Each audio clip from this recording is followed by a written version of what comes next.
Ay, basa tayo dito. Ingat, ingat, ingat, ingat. Ang lakas ng tubig oh. Ay, kasi 1 to sawa ata ang tubig dito. Maraming bukal, ayan oh. Ay, grabe, ang cute naman. Oh, ay. Ayan oh. Wala kang makikita oh. Wala ka talaga makikita. Baka ang lamig, sobrang lamig ngayon. Nababa tayo, delikado, baka malaglag pa tayo dito. Sa beach, at syempre, gusto kong ipakita sa inyo yung ating bagong tour. Nandito tayo ngayon sa La Union dahil pupunta tayo sa Atok, second highest point. Ang sarap, ang ganda ng biyahe.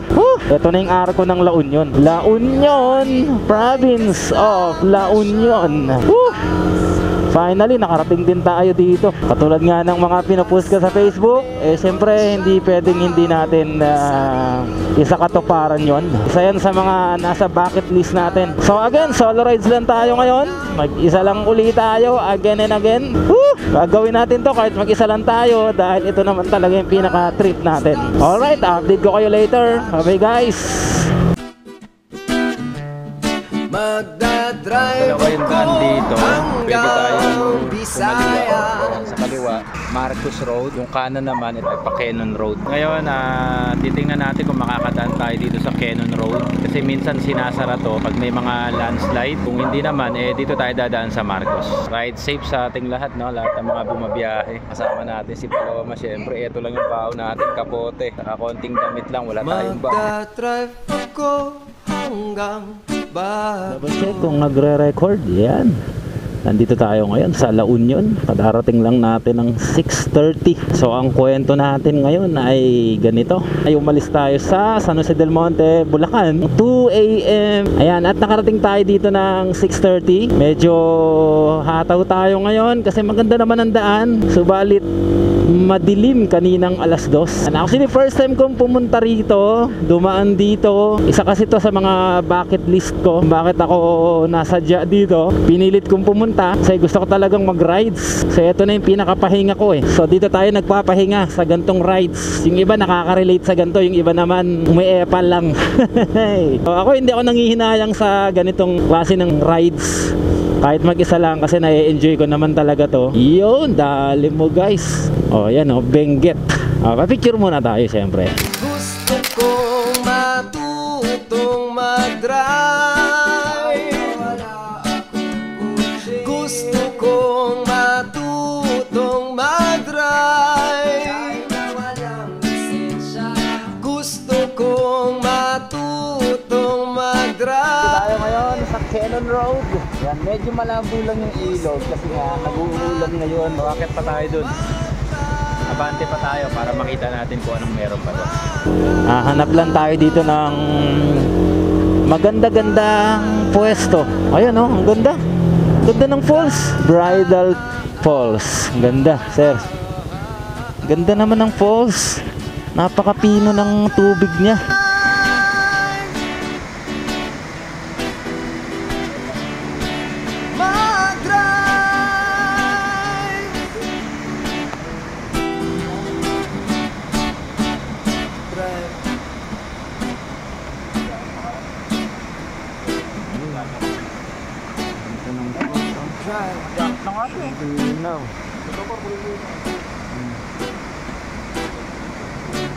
Hello, Kole.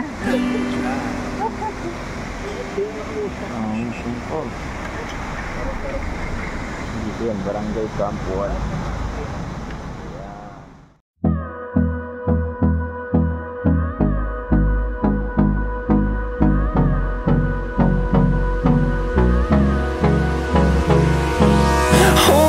Close till I get up. Time is barely on our side. I don't wanna waste what's left. The storms we chase are leading us, and love is all we'll ever trust. Yeah, no, I don't wanna waste what's left. And on we'll go, through the wastelands, through the highways, till my shadow turns to sun rays. And on we'll go, through the wastelands, dance through the highways, and on we'll go. Highest rotary international marker in the world. Second highest point of the Philippines or of the Philippine highway system. 7,400 feet above sea level. Actually magpapahinga lang tayo dito ng mga 2 oras siguro. Mga 2 o'clock siguro pwede na tayo sumibat ulit pabalik ng Bulacan. At tansya ko naman na yung oras ng biyahe natin. Siguro kung alas 2 ulit tayo aalis dito, makakarating tayo ng Bulacan ng mga pasado alas 11. Medyo konti lang yung mga turista ngayon, konti lang yung mga nagpupunta kasi nga alanganin yung panahon. Medyo masama ang panahon, sabi may bagyo daw, kaya nag-aalinlangan din yung iba na pumunta kasi nga baka hindi nila ma-enjoy. Siyempre ano naman, kanya-kanya naman tayong trip. Tayo naman kahit umuulan, masama panahon, basta trip natin gagawin natin. Basta sa katuparan lang natin yung ating mission bilang rider. Ayan o, ito na, grabe.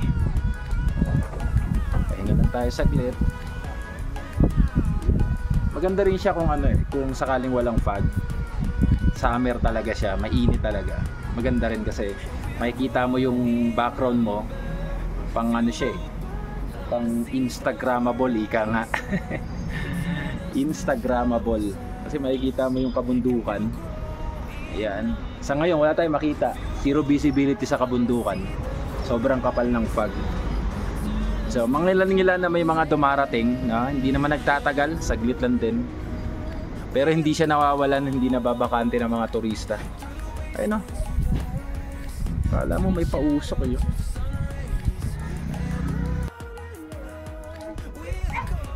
So yan, ganyan lang tayo. Parating na tayo dito sa highest point. Mission accomplished. So siguro susunod puntahan naman natin yung first highest place or highest point dito sa sa Pilipinas. Second lang kasi ito Ayan, may mga turista tayong kasabay dito. Pakonti-konti lang, pa isa-isa lang yung dating, pero hindi nawawalan. Magdadrive ako hanggang Baguio. Magdadrive ako hanggang Bicol. Magdadrive ako hanggang Batangas. Tapos magsuswimming doon sa beach. Isasama ko ang girl